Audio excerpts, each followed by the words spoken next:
What's up, guys? I don't want to brag or boast, but it's me, your favorite TPS host. And today we present the 10 craziest player-coach confrontations ever. As always, we need you to punch that like button, because somebody's getting punched in this episode. And subscribe to our channel. Professional athletes are often taught to give their coach plenty of respect. They're your superior, and their job is to tell you what to do and how to do it well.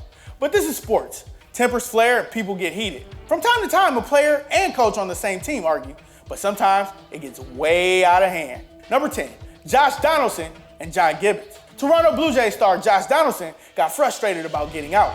Fair enough, but when he slammed his bat in the team dugout, manager John Gibbons apparently opposed Donaldson's bat choice. In the dugout when he got there.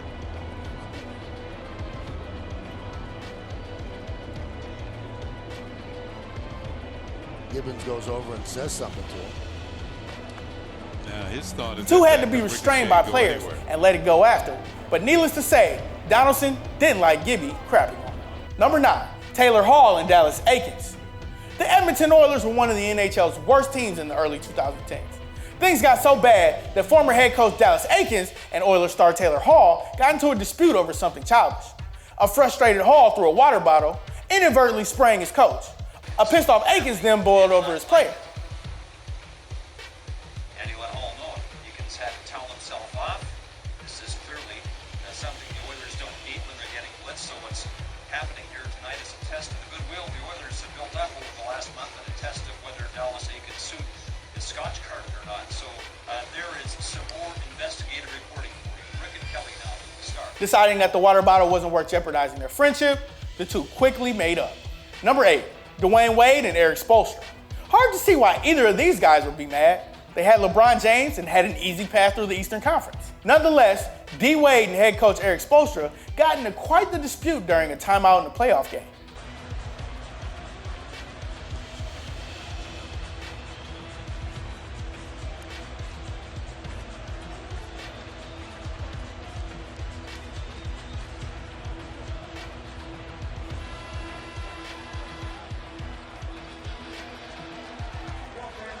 I guess being on a super team isn't always so fun.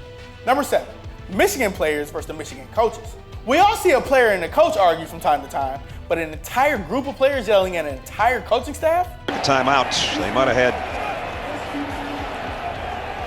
either not enough on the field or Thompson went over just yelling at some of the coaches over. really don't want to do on national television is go over and start barking at your coaches. And it's getting chippy even on your own sideline right now. That was Charles Stewart who was doing all. You don't see that often. Number 6, Tim Duncan and Gregg Popovich. Tim Duncan and Gregg Popovich easily had a player-coach relationship that goes unmatched.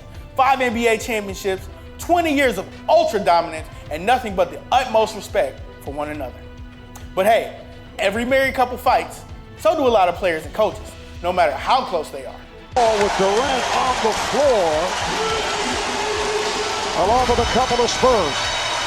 This is what occurred during the last time out. Gregg Popovich was upset with both Danny Green and Tim Duncan. But like real men, they shrugged it off and moved on. Number 5, Adam Hayward and Bryan Cox.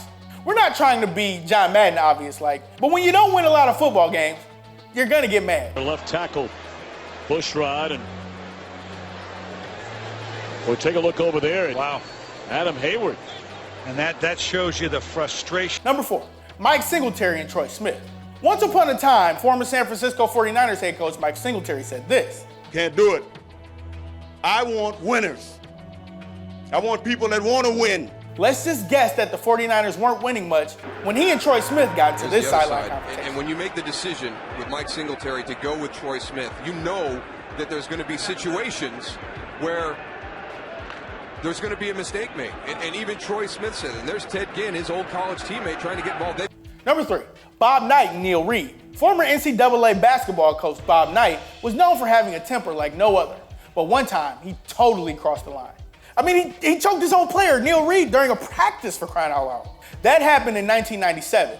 CNN Sports Illustrated then released video footage of Knight choking Reed and got fired for it. Number 2, Tom Brady and Bill O'Brien.